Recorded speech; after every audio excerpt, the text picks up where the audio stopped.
बिस्मिल्लाहिर्रहमानिर्रहीम। पाकिस्तान और दुनिया भर में उर्दू समझने और बोलने वालों को आगा शेख सरवर का सलाम। मियां मोहम्मद शहबाज साहब का बजट उनके गले पड़ चुका है और अब उनके इत्तेहादी क्या बात कर रहे हैं कि भाई आपका वक्त खत्म हो चुका है। मामलात क्या है वो आपके सामने रखेंगे। अलीमा खान, नौरीन खान, डॉक्टर उस्मा, तमाम तीनों बहनें जो हैं वो इस वक्त हिसाब लाई दीवार खड़ी हो चुकी है इस निजाम के खिलाफ और अब अपने भाई के लिए वो एक सबसे जारहाना स्टेप लेने जा रही हैं और अडयाला के बाद क्या तबाही मचने जा रही है इस मंगल को, वो तमाम तफसीलात आपके सामने रखनी है। एक बड़ा पावर शो होने जा रहा है और एक बड़ी तहरीक होने जा रही है। वो क्या चीजें आपके सामने रखेंगे और आपको बताएंगे कि इस वक्त सीसीडी जिसके बारे में बताया जाता है कि कातिल फोर्स है, उसने क्या कारनामा अंजाम दिया चकवाल के अंदर, वो चीजें आपके सामने रखेंगे। तमाम चीजें आपके सामने रखेंगे। इस वक्त कश्मीर के नौजवान इस वक्त सप्लाई दीवार खड़े हुए इस निजाम के खिलाफ और अब वो क्या करने के लिए जा रहे हैं, क्या मामलात हैं और क्या चीजें उनके साथ हुई, क्या जुल्म बर्बरियत हो रही है, वो तमाम चीजें आपके सामने रखेंगे। लेकिन सबसे पहले आपके सामने रखेंगे इस सदी का सबसे बड़ा मजाक यानी बजट 2026। अब इस बजट में हुआ क्या है? इस बजट में पाकिस्तानी आवाम के साथ मजाक किया गया है, एक मिडलमैन की कमर को तोड़ दिया गया है। अब मुक्तदरा ने किया क्या, ये आपके सामने रखने से पहले मैं आपको सीधा सीधा अल्फाजों में बताता हूं कि असल में बजट है क्या, और बड़े आसान अल्फाजों में आपको मैं लंबा चौड़ा करके नहीं बताऊंगा कि फलाना जगह पे ये टैक्स लगा दिए गए, ये हुआ है। बिल्कुल समरी बताऊंगा, समराइज करूंगा आपको कि हकीकत में किस तरह से ये बजट आया हो और बड़े आसान अल्फाजों में आपको इस बजट के बारे में बताऊंगा। देखें, कुल बजट जो पेश किया गया वो तकरीबन 18 ट्रिलियन का था और 18 ट्रिलियन के इस बजट में 8 ट्रिलियन जो है वो सादा सादा मोहतरम नाज़रीन किराम कर्जों की मद में हमने दे दिया। इसके बाद हमारे पास सबसे जो बड़ा हमने अपने इस बजट में खर्च किया वो था डिफेंस के ऊपर, यानी 3 ट्रिलियन। अब हम आते हैं बुनियादी चीजों के ऊपर। पहले आप ये समझ लें कि कर्जों की मद में हमने 8 ट्रिलियन दिया और उसके बाद हमने डिफेंस के लिए 3 ट्रिलियन दे दिया। और अब हम आ जाएं बुनियादी चीजों के पास। बुनियादी चीजें क्या होती हैं जी? मेरा आपसे सवाल है, जरा सोचिए। बुनियादी चीजें होती हैं सेहत और तालीम।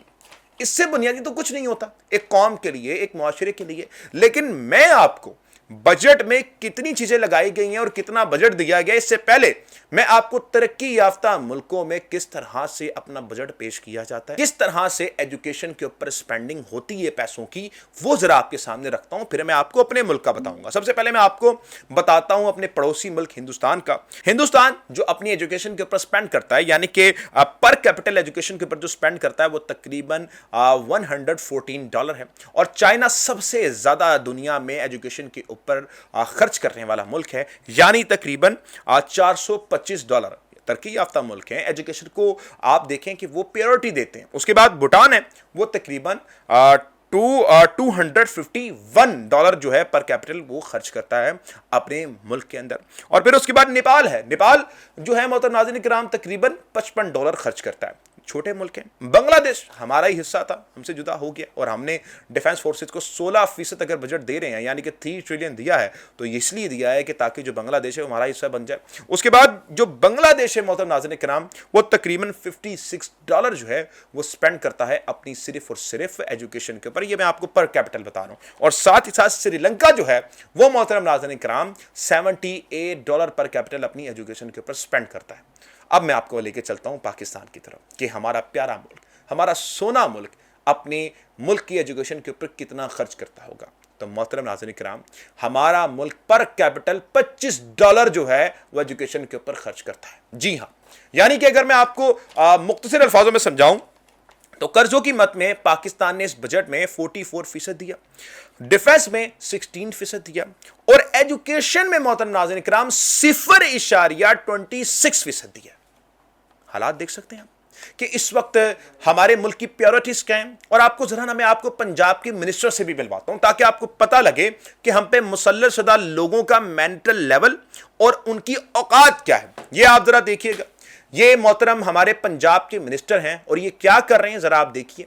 ये अपने हाथ में जो पकड़ के बैठे हुए हैं इसको वेप कहते हैं और वेप पीते हुए इनकी बड़ी मजे से ये अपनी टिकटॉक्स बना रहे हैं, बड़े मजे से जो है ना ये काम कर रहे हैं।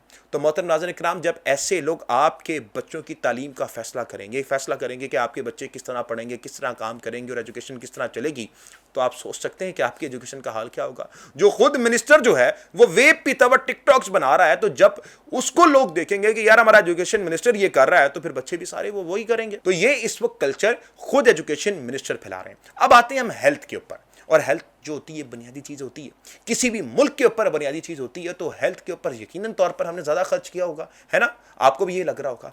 मोहतरम नाज़रीन इकराम, हमने हेल्थ के ऊपर 0.13% खर्च किया है, यानी हेल्थ के ऊपर बजट रखा गया है तकरीबन 25 बिलियन। अंदाजा कर सकते हैं आप, यानी कि 0.13%। दोबारा मैं आपको जरा बताता हूं ताकि आपको पता लगे कि हमारा मुल्क किन हालात में।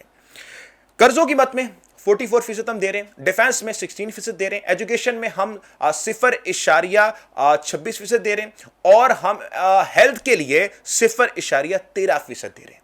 ये हमारी प्रायोरिटीज को बताता है कि हमारे मुल्क की प्रायोरिटीज क्या है। मुल्क और कौम जाहिल रहे, इसमें इन्हीं सियासतदानों का फायदा है। क्यों? क्योंकि अगर कौम समझदार हो गई, अगर कौम पढ़ी लिखी हो गई, तो मोहतरम नाज़रीन किराम यही कौम जो है वो फिर सवाल करेगी, वो पूछेगी। और ये लोग नहीं चाहते कि आप सवाल करें। ये इस वक्त हालात हैं इन लोगों के। ये जब टोला मुल्क पे मुसल्लत नहीं था तो उस वक्त आपको बिजली का यूनिट 16 रुपए का मिलता था। जब यह टोला आप पे मुसल्लत हुआ तो आज बिजली का पर यूनिट आपको 60 रुपए का मिलता है। जब यह टोला आप पे मुसल्लत नहीं था तो मोहतरम नाज़रीन किराम आपको पेट्रोल 140 रुपए का मिलता था। जब यह टोला आप पे मुसल्लत हुआ तो आज पेट्रोल तकरीबन आपको 400 रुपए का मिल रहा है। यानी मौजूदा वक्त में अगर मैं बात करूं तो आपको पेट्रोल 380 रुपए का मिल रहा है। जब यह टोला मुसल्लत नहीं था तो टोटल ग्लोबल जीडीपी रेट, यानी जीडीपी हमारा तकरीबन 6 से अबव जा रहा था, यानी कि हम तरक्की कर रहे थे। लेकिन जब यह टोला मुसल्लत हुआ तो 3 से भी हम नीचे चले गए। और फिर ये बातें क्या करते रहे थे? ये बातें जो करते रहे थे जरा आज दोबारा सुनिए। मैं ये समझता हूँ कि हमारे पास अल्लाह के फजल करम से एक टीम है, तजुर्बाकार लोगों की टीम है। इंशाअल्लाह अगर अल्लाह कौम मौका देती है, अवाम मौका दे, तो ये 3-4 साल के अरसे में दोबारा पाकिस्तान रीसेट हो सकता है। मुस्लिम लीग नून वाहिद जमात है जिसके पास वो टीम है, जिसके पास डिलीवर करने की सलाहियत है, और यही मुल्क को इन बहरानों से निकाल सकती है। जो टीम भी है, तजुर्बा भी है किस तरह महंगाई को, इसके नासूर को कंट्रोल करना। तमाम मुश्किलात का हल है हमारे पास, तमाम चीजें सॉर्ट आउट हुई हैं कि इस मर्ज की दवा क्या है। हमें पता है कौन सी दवा है, एंटीबायोटिक देनी है, एस्प्रिन देनी है, पैनाडोल देनी है, सब पता है। हमारी बहुत शानदार मेहनती टीम है जो महंगाई का तूफान पिछले 5 साल चला, उसमें कमी लाने के लिए नवाज शरीफ दिन रात हम सब मिलकर मेहनत। तो ये मोहतरम नाज़रीन किराम, मैंने आपको अपनी मुल्क की प्रायोरिटीज भी बता दी और इनके वादे भी बता दिए कि क्या वादे करते रहे थे। चकवाल में सीसीडी ने क्या जुल्म किया, जरा मैं आपके सामने पहले तफसीलात रखता हूं, फिर आपको इनका काला चट्टा बताता हूं कि इन्होंने क्या किया है। देखें, फैमिली जो कि ऑस्ट्रेलियन पजीर थी, जो कि पाकिस्तान आई, और कुछ अर्सा पहले ही वो पाकिस्तान आई थी। यहां पर पूरी फैमिली हज करने के लिए चली गई और मंगल के रोज आज सऊदी अरब से वापस पाकिस्तान पहुंची। फैमिली के सरबराह अदील अहमद बुध और जुमेरात के दरमियानी शब अपने ससुर के घर खाने की दावत पर गए और एक बेटा अफनान भी था। ससुर के घर जाते हुए ये डकैती की वारदात का शिकार हुए। इस दौरान सीसीडी एहलकारों ने इन्हें डाकू समझकर गाड़ी पर अंधाधुंध फायरिंग कर दी, जिसके नतीजे में पूरी गाड़ी छलनी हुई। कार में 9 साला बच्ची हानिया मौके पर दम तोड़ गई, जबकि बाकी पूरी फैमिली शदीद जख्मी हो गई। 9 साला बच्ची हानिया मौके पर दम तोड़ गई, जबकि बाकी पूरी फैमिली शदीद जख्मी हुई। सीसीडी ने क्या किया, जरा मैं आपको ना ये कहानी आपके सामने रखता हूँ, ये तो आपने तफसीलात सुन ली। देखें, जो अदील साहब हैं, जो कि इस फैमिली के सरबराह हैं, ये जब ससुर के घर जा रहे थे तो डकैतों ने इनको रोका। इनकी जो वाइफ थी यानी कि डॉक्टर सिद्रा, उन्होंने डाकुओं से कोई मजम्मत नहीं की, बल्कि उनको कहा कि आप हमें नुकसान ना पहुँचाएं और जो चीज़ हमारे पास है आप ले लें। सबसे पहले तो चकवाल के अंदर, पंजाब के अंदर, मरीम नवाज की हुकूमत के अंदर इस पूरे पंजाब को कराची बना दिया गया है। जो डकैतियों की वारदात हो रही है आज तक हमने नहीं सुनी थी। खैर, इस पर जो डॉक्टर सिद्रा होती हैं वो कहती हैं कि आप हमें कोई नुकसान ना पहुंचाइएगा, आप बस हमारे पैसे वगैरह जो भी आपको लेना आप लें और चले जाएं। जो डाकू और डकैत होते हैं वो इन पे गन पॉइंट करके खड़े होते हैं। वहीं सीसीडी को इत्तला मिलती है कि जी यहाँ पर वारदात हो रही है।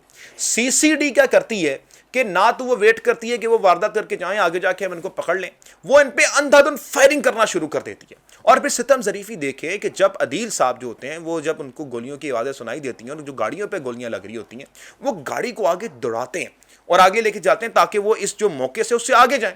और फिर सीसीडी उनको जो है उनका पीछा करती है और फिर इन पे ब्रश फायर करती है। इनको इतनी बेसिक एथिक्स नहीं है कि ये टायर पे ब्रश मार लेते या गाड़ी को रोकते, कुछ करके उसको अलर्ट करते, लेकिन नहीं, इनको सिखाया क्या है, मार दो, काट दो, जो करना है करो। ये ऐसी घटिया तरीन फोर्स है। उन्होंने जो है अंधाधुंध फायरिंग की, जिसके नतीजे में जो हानियां थी, जिस बच्ची की आप तस्वीर देख रहे हैं, मोहतरम नाज़रीन किराम, ये इस दुनिया से जा चुकी है। ये काम किया है सबदी मां ने पंजाब के अंदर, ये फोर्स बना के एहसान किया जी हमारे मुल्क के ऊपर। ये हालात है पंजाब के कि जनाब आला एक जो आदमी है जो ऑस्ट्रेलिया से आया था, वो क्या दोबारा पाकिस्तान वापस आएगा? कभी भी नहीं आएगा। और जब वो जाके अपने वाकई बताएगा कि मेरी बच्ची पाकिस्तान में चली गई, दुनिया चली गई, और बताएगा सीसीटी ने कितनी बहादुरी के साथ और कितनी अक्लमंदी के साथ इन जाहिलों ने ये काम किया है, तो वो जो मुल्क में आना चाहेंगे वो कभी आएंगे। तो जनाब आला ये इस वक्त पंजाब के हालात हो चुके हैं। पंजाब में कोई बंदा भी सेफ नहीं है अभी मरियम नवाज की हुकूमत में, और ये इन्होंने इस नहज पे पहुंचा दी है हमारे पंजाब को। मोहतरम आगे चलें तो इस वक्त आज शहबाज शरीफ के लिए खासा मसले खड़े हो चुके हैं। शहबाज शरीफ को बताया जा रहा है कि जी आपका वक्त ख़त्म हो चुका है और आपकी हुकूमत को अब मज़ीद आगे चलने नहीं दिया जाएगा। इससे पहले आप ज़रा ये समझिए कि 75 साल तारीख़ पाकिस्तान में किसी वज़ीर आज़म ने अपना टेन्योर मुकम्मल नहीं किया। लियाकत अली खान साहब, उनको गोली मारी गई। उसके बाद भुट्टो साहब, उनको हैंग किया। बेनज़ीर भुट्टो, उनको भी गोली मारी गई, ट्रेजेडी का निशाना बने। और बाकी जितने सियासतदान आए, यूसुफ रज़ा गिलानी को निकाला गया एक साइन ना करने की वजह से, नवाज शरीफ को निकाल दिया गया बेटे से तनख्वाह लेने की वजह से, और ये सबसे उन पे एहसान किया गया था। वरना अगर अदालतें कोई क्रेडिबल होती और उनसे सवाल पूछती हैं कि बताएं जी कि ये जो एवन फील्ड की रसीदें ये ज़रा ला के दिखाइए, तो इनका केस कभी बंद ना होता। लेकिन अदालतों ने इनको यहाँ पर भी बेनिफिट दिया, और बजाय उस केस में इनको एक ऐसे केस में सजा दी गई जो कि किसी भी तरह से काबिल कबूल नहीं था, इनको बेनिफिट दिया गया। और यही वो चीज़ थी जिसके बाद नवाज साहब आज भी बोलते हैं कि मुझे बेटे से तनख्वाह लेने के पीछे निकाल दिया गया। तो आज तारीख़ पाकिस्तान में ये भी बात वाज़ेह है कि कोई एक प्राइम मिनिस्टर अपनी टेन्योर मुकम्मल नहीं कर सका। जब शहबाज साहब आए थे तो उनकी इतनी अच्छी लव स्टोरी, उनकी जो लव स्टोरी थी उनके बारे में बताया गया कि जनाब जितना ये कॉपरेट करते हैं उतना कोई वज़ीर आज़म कॉपरेट नहीं करता, और इनकी हुकूमत 5 साल मुकम्मल करेगी, बल्कि उससे ज़्यादा ये हुकूमत चलेगी, 10 साल 12 साल चलेगी। तो सबने यही बोला कि जी वाकई में शहबाज शरीफ साहब जिस तरह लेटना जानते हैं और जहाँ पर बूट देखते हैं उसको साफ़ करना जानते हैं, तो ये तो कहीं नहीं जाएंगे। लेकिन अब हुआ क्या? बजट मैंने आपके सामने रखा, बजट पे पूरे निज़ाम के ऊपर थू थू हो रही है। जिस तरह से उन्होंने बजट बनाया, कोई 6ठी क्लास का बच्चा भी अगर बजट बनाता ना तो वो अच्छा बजट बना लेता। हमारे घर की जो माएँ हैं ना, वो घरों में बजट बनाती हैं, इससे कई लाख दर्जे अच्छा बजट बनाती हैं। तो मोहतरम नाज़रीन किराम, शहबाज शरीफ साहब को उस वक्त फारिग कर दिया गया। और ये जो बात बता रहे हैं ना, ये सुहेल वड़ाइच साहब बता रहे हैं। देखिए, जो सुहेल वड़ाइच साहब हैं उनके बारे में ये बताया जाता है कि इस्टेब्लिशमेंट के बड़े करीब सहाफ़ी हैं, और साथ ही साथ इनको मोहसिन नकवी के बड़े करीब समझा जाता है। और मोहसिन नकवी वो शख्स हैं जिनको समझा जाता है कि इस्टेब्लिशमेंट और मोहसिन नकवी की जो लव स्टोरी है वो बड़ी गहरी लव स्टोरी है, और कहीं पर भी इस्टेब्लिशमेंट मोहसिन नकवी को बगैर लूप में लिए हुए कोई काम नहीं करती। तो ये इस वक्त मोहसिन नकवी का हाल है। अब सुहेल वड़ाइच जो है वो क्या बात कर रहे हैं, जरा मैं आपके सामने रखता हूं। सुहेल वड़ाइच साहब कहते हैं कि अब मैं वजाहत कर रहा हूं कि मौजूदा हुकूमत ने ना कभी जवाल वजीर होना है और ना ही अगली से देखकर इसे रुखसत होने का कोई इम्कान है। मेरी आंखों में पर्दा पड़ गया था। मैंने लिख दिया कि बेरोजगारी, महंगाई बढ़ गई है, सनतें बंद हो रही हैं। हुकूमत इश्तिहारात ने मेरी आंखें खोल दी हैं। हुकूमत इश्तिहारात से लगता ऐसा है कि मुल्क तरक्की कर रहा है, बूम कर रहा है, मुल्क उड़ान में है। बेरोजगारी का नामो निशान तक मिट चुका है। महंगाई का रुझान पाकिस्तान में नहीं अफगानिस्तान में है। यह सब गलतफहमी थी। सनतें भी भारत में बंद हो रही हैं, और बिजली सस्ती है जहां पर उजर पे बंद हो रही है। पाकिस्तान में तो सनतों का धुआं पहले से बढ़ गया है। सुहेल वड़ाइच साहब ये फरमा रहे हैं। मुझे लगता है कि यह हुकूमत इस वक्त अवाम के साथ खेल रही है और आने वाले वक्तों में हुकूमत के लिए कठिन मरहला शुरू होने वाला है।